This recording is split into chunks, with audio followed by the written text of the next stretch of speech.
उंच टेकडीवरती रावण गेलेला आहे, उंच महलात राम पर्वतावर चढले, लंका दिसते कशी ती पाहिली, तिकडनं रावणानं तपस्वी दिसतो कसा ते पाहिलं. सुग्रीवानं मध्येच उड्डाण केलं, रावणाच्या 4 थोबाडात मारल्या आणि पुन्हा वापस आला. भगवान म्हणतात, सुग्रीवा तू या सगळ्या सैन्य दलाचा प्रमुख आहेस, असं अविचारी काम कधी करायचं नाही.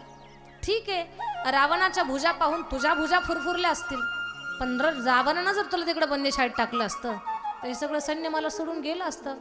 असं करायचं नाही. प्रमुखानं कधीच आतताईनं किंवा गडबडीत किंवा चुकीचा निर्णय कधीच घ्यायचा नाही. घराच्या प्रमुखानं, एखाद्या सेनेच्या प्रमुखानं, एखादी युनिट असेल, टीम असेल, त्याच्या प्रमुखानं कधी चुकीचा निर्णय घ्यायचा नाही. सुग्रीवाला स्वतःची चूक लक्षात आली आणि मग भगवान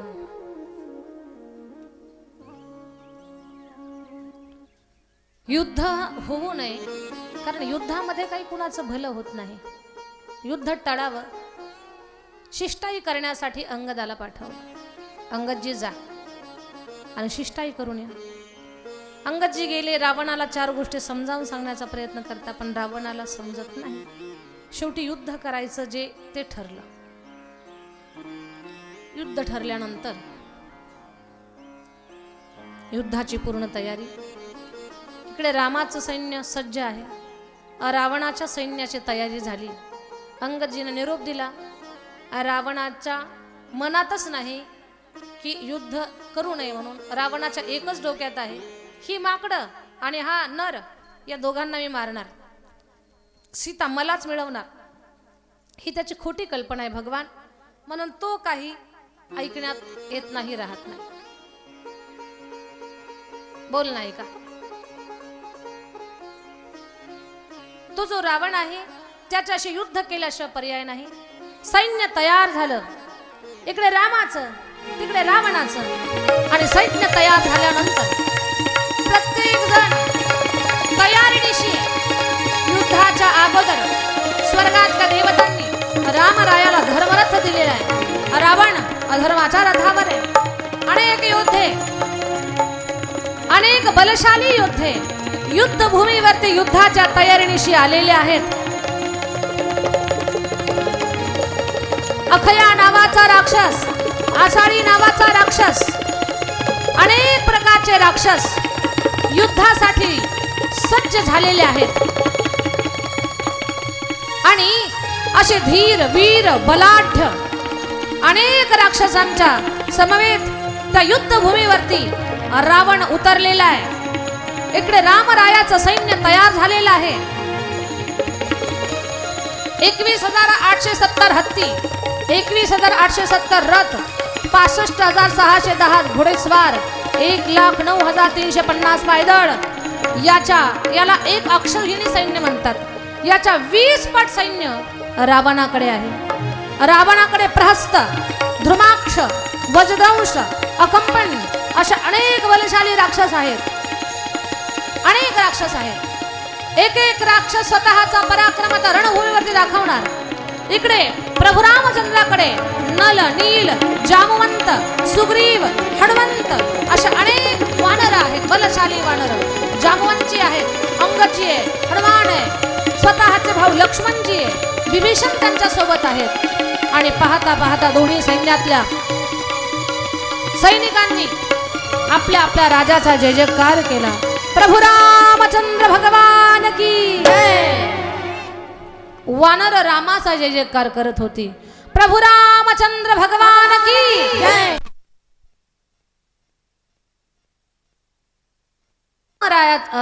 वानर रामरायाचा जय जयकार करत होती. प्रभू रामचंद्र भगवान की जय. मोठ्यानं जय म्हणा. प्रभू रामचंद्र भगवान की जय. वानर रामाचा जय जयकार. प्रभू रामचंद्र भगवान की जय. राक्षस रावणाचा जय जयकार. रावण महाराज की.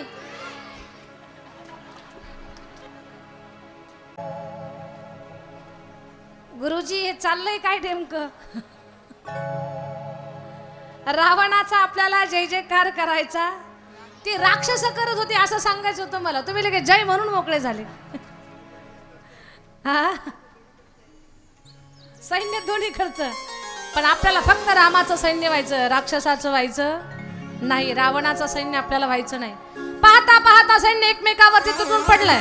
वज्रांश, ध्रुवांश, अकंपन, प्रहस्त अनेक प्रकारे युद्ध करताय. पर्वतास्त्र, पर्वतास्त्र, सर्वास्त्र, वेगवेगळे अस्त्र शस्त्र एकमेकावरती सोडताय. प्रहस्त ठार गेला, अकंपन ठार झाला. अनेक राक्षसांना मारलेलंय. पहिल्या दिवसाचं दुसऱ्या दिवसाचं युद्ध झालं. रावणाचे अनेक सेनानी मरण पावले. रावण विचारात पडलाय, अरे ही वानर आणि यांच्या हाताने माझे मोठे मोठे बलशाली सेनापती मरतायत. पुन्हा रावण ताकदीने सैन्याला घेऊन चढला, उतरला. जय जयकार चालू झाला. प्रभू रामचंद्र भगवान की, रावण महाराज की जय. आता काय घोटाळा केला तुम्ही? युद्ध पुन्हा चालू झालं. प्रभू रामचंद्र भगवान की, रावण महाराज की. युद्ध चालू झालं. अनेक अनेक अनेक योद्धे एकमेकावरती तुटून पडताय. कले कलेनं तयारीनं युद्ध चालू आहे. असेच काही दिवस युद्धामध्ये गेले. रावणाचं बऱ्यापैकी सैन्य दल कमी झालेले, प्रमुख सेनापती योद्धे मरण पावलेले आहेत. आणि रावणानं सांगितलं, इंद्रजित, माझी 1,00,000 मुलं, 99,999 मुलं मरण पावली. तू जा, आता जा, युद्ध कर. आज आई वडिलांचं दर्शन घेऊन इंद्रजित निघाला. रणभूमीवरती इंद्रजित आलेला आहे. पाहता पाहता अनेक योद्धे समोर आहेत. एकीकडे इंद्रजित आहे, बलशाली राक्षसांना सोबत घेऊन युद्ध करतोय. 2 दिवस इंद्रजितानं मोठा पराक्रम गाजवला. रावण बोलला, अरे पराक्रम फक्त गाजवू नको, मार नाहीतर मर. इंद्रजिताला ज्या शक्तीचा प्रयोग रामावर करायचा होता ती शक्ती लक्ष्मणावर सोडली आणि लक्ष्मणजी मूर्छा येऊन पडले. राम रडू लागले. बिभीषणानं सांगितलं, सुशील नावाचा वैद्य लंकेमध्ये आहे, त्याला घेऊन ये.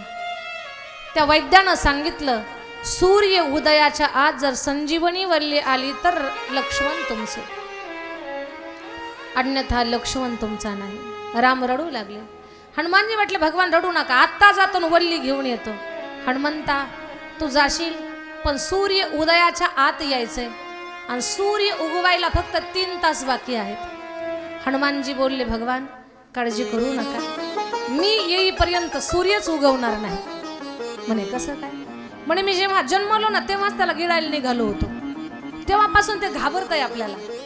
मी 3 तास काय 3 महिने आलो नाही तरी हरकत नाही. भगवान बोलले, मग 6 महिने लागू दे पण ये. गेले हनुमंतराया, उड्डाण केलं, द्रोणागिरी पर्वताला उचललं, हातात घेऊन आले. त्या पर्वताचे 7 तुकडे एका जागेवर पडले. तिथे मॉरिशस नावाचा देश तयार झाला. तिथे हनुमंतरायाचे भक्त आहेत सगळे. हनुमानजी आले, मध्येच भरताना बाण मारला गुडघ्याला. भरतीची भेट घेतली, पुन्हा आले, वल्लीचा रस काढला, लक्ष्मणाच्या जखमेवर लावला. लक्ष्मणजी आवेशात जागे झाले. कुठे इंद्रजी, कुठे? राम म्हणतात, बस शांत. अगोदर ज्यानं जीवदान दिलं त्याची धन्यवाद म्हण. हनुमंताची भेट घे, नंतर युद्धाला जा. हनुमंतरायाची भेट घेतली. दुसऱ्या दिवशी युद्ध चालू झालं. असं वाटलं होतं रावणाला लक्ष्मण मेला असेल, इंद्रजिताला वाटलं लक्ष्मण मेला असेल, पण दुसऱ्या दिवशी लक्ष्मणजी तेजपुंज अवस्थेमध्ये आहे. लक्ष्मणजीला भात्यातून बाण काढला, धनुष्याला जोडला. लक्ष्मणजीने शपथ घातली, खरंच मी जर 14 वर्ष अन्न खाल्लं नसेल, 14 वर्ष झोपलं नसेल आणि 14 वर्ष खरंच जर स्त्रीचं तोंड पाहिलं नसेल तर हा बाण इंद्रजिताचा अंत करेल. सुटला बाण, सू सू सू सू सू करत जो बाण सुटला तो इंद्रजिताचं मस्तक ताडकन तोडलं, भुजा तुटली, इंद्रजिताचा अंत झाला. प्रभू रामचंद्र भगवान की जय. हात तुटला, सुलोचनेच्या महलात जाऊन पडला. पत्र लिहिलं हातानं, सखे सुलोचने, मी रामचरणी सुखात आहे, तू ही रामचरणी लीन हो. पत्र वाचून रडू लागली. पतिव्रता होती बिचारी, आली रामाला म्हणते, रामा माझ्या पतीचं मस्तक द्या, मला सती जायचंय. राम म्हटले, तुला कसं कळालं मस्तक आमच्याकडे आहे? भगवान या माझ्या पतीच्या तुटलेल्या हातानं मला लिहून दिलं. म्हणे असं कुठं असतं का? वानर म्हटली, तुटलेला हात कुठं पत्र लिहित असतो का? आणि जर तू खरंच पतिव्रता असेल तर हे तुटलेलं मस्तक हसवून दाखव. कपडावरती मस्तक ठेवलं. ती बोलली, मी जर खरंच पतिव्रता असेल तर हे मस्तक हसेल. पण मस्तक हसलंच नाही. ती म्हणते, स्वामी हसा ना. हसतच नाही. रडायला लागली आणि म्हटली, माझंच चुकलं. या युद्धात जर मी माझ्या वडिलांना बोलावलं असतं तर तुमचाच विजय झाला असता, शत्रुपक्ष हरला असता. की मस्तक हसलं. कसं काय? तिला माहितीच नव्हतं की इथं तिच्याच बापानं जावाई मारलाय म्हणून. सुलोचना नागकन्या आहे, शेषकन्या, आणि शेषाचा अवतार लक्ष्मणजी आहे. म्हणजे लक्ष्मणजी हे शेष आणि त्यांचा जावाई कोण आहे? इंद्रजित. म्हणजे नात्यानं इंद्रजित लक्ष्मणजी सासरा जावयाचं नातं. इथं सासऱ्यानं जावाई मारला म्हणून हसलं मस्तक. तिला काय माहिती इथं की लक्ष्मणजी तिचे नात्यानं पिता लागतायत म्हणून. मस्तक हसलं. सती गेली ती. आता रावणाकडे एकच पर्याय होता, कुंभकर्ण. दादा उठ उठ दादा. नगारे वाजवले, मद्याचे डेरे, मांसाचे पर्वत, अनेक ताऱ्या वाजू लागल्या. कुंभकर्ण जागा झाला आणि कुंभकर्णाला अगोदर मांस भक्षण केलं, मदनाप्राशन केले. काय झालं? म्हणे लंकेवरती संकट आलेलं आहे, राम लक्ष्मण यांना मारा. धप धप धप पावलं टाकत कुंभकर्ण निघाला. कुंभकर्णाच्या पायाखाली हजारो राक्षस मारायला लागली. मुठीमध्ये उचलत होता, तोंडात टाकत होता. काही वानर तोंडात जायची, कानातून बाहेर यायची. काही नाकातून उड्या मारायचे. काही वानर म्हटली, घाबरू नका, आतमध्ये घसरगुंडी, आत जायचं आणि बाहेर यायचं. काहींना मौज वाटायला लागली. काही पायाखाली चिरडले, काही हातात चिरडले. भगवान म्हणतात हे मोठं संकट आहे. भगवंतानं वाण सोडला आणि कुंभकर्णाचं मस्तक ताडकन तोडलं, भुजा तोडली, पाय तोडले आणि कुंभकर्ण जमिनीवर कोसळला. कुंभकर्ण पाठीनं वानर खाली खाली चिरडायला लागला. कुंभकर्णाचा अंत झाला. अनेक बलशाली योद्धे, अहिरावण, महिरावण, अनेक राक्षस मेली याच्यामध्ये. आता शेवटच्या टप्प्यात मंदोदरी म्हणते, स्वामी अजूनही वेळ गेली नाही, रामाला शरण जा. आज रावण खरं बोलतोय. रावण म्हणतो, मंदोदरी अगं सीता माझी आई आहे, राम परब्रह्म आहे. तरी या परब्रह्माशी मी वैर का स्वीकारलं? त्याचं एकच कारण आहे, मला माझ्या सहित पूर्ण राक्षस कुळाचा उद्धार करून घ्यायचा आहे, म्हणून मी रामाशी वैर स्वीकारलं. आणि मग तो रावण रणभूमीवरती आला. मंदोदरी दुःखी होती. तिला लक्षात आलेलं होतं, कळून चुकलेलं होतं, आज माझं सौभाग्य संपणार आहे. देवाची प्रार्थना करत होती, पण आता देवच तिच्या पतीला मारून मोक्ष देणार होता. पाहता पाहता रणभूमीवरती राम रावणाचे रथ आलेले, एकमेकावरती अनेक शस्त्रास्त्र तोडताय.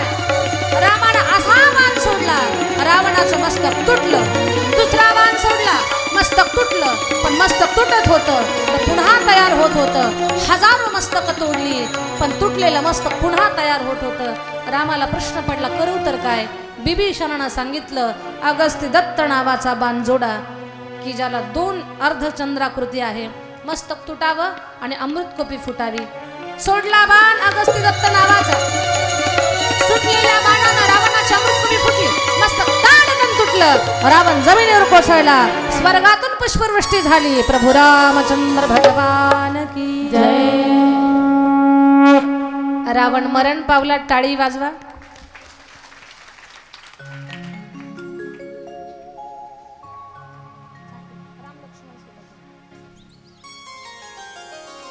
रावण मरण पावला. बिभीषणाला राजगादीवर बसवलं. सीतामाईला सन्मानपूर्वक चुळी बांगडीचा सन्मान करून वापस रामाच्या समोर उभं केलं. सीतामाईची अग्निपरीक्षा घेतली. असं नाही तर अग्नीतली मूळ सीता प्राप्त करून घेतली. आणि मग पुष्पक विमानाद्वारे राम ज्या ज्या लोकांनी वनवासात असताना सहकार्य केलं, मित्रत्व सांभाळलं, त्या सगळ्यांच्या भेटीगाठी घेत राम अयोध्येला येतात. पुढे हनुमंतरायाला पाठवलं जातं. माझा भरत माझी वाट पाहत असेल, हनुमंता भरताला सांग मी जवळ आलोय म्हणून. आणि मग हनुमानजी पुढे येऊन भरतजीला सांगतात, मरू नका, रामाच्या राज्याभिषेकाची तयारी करा.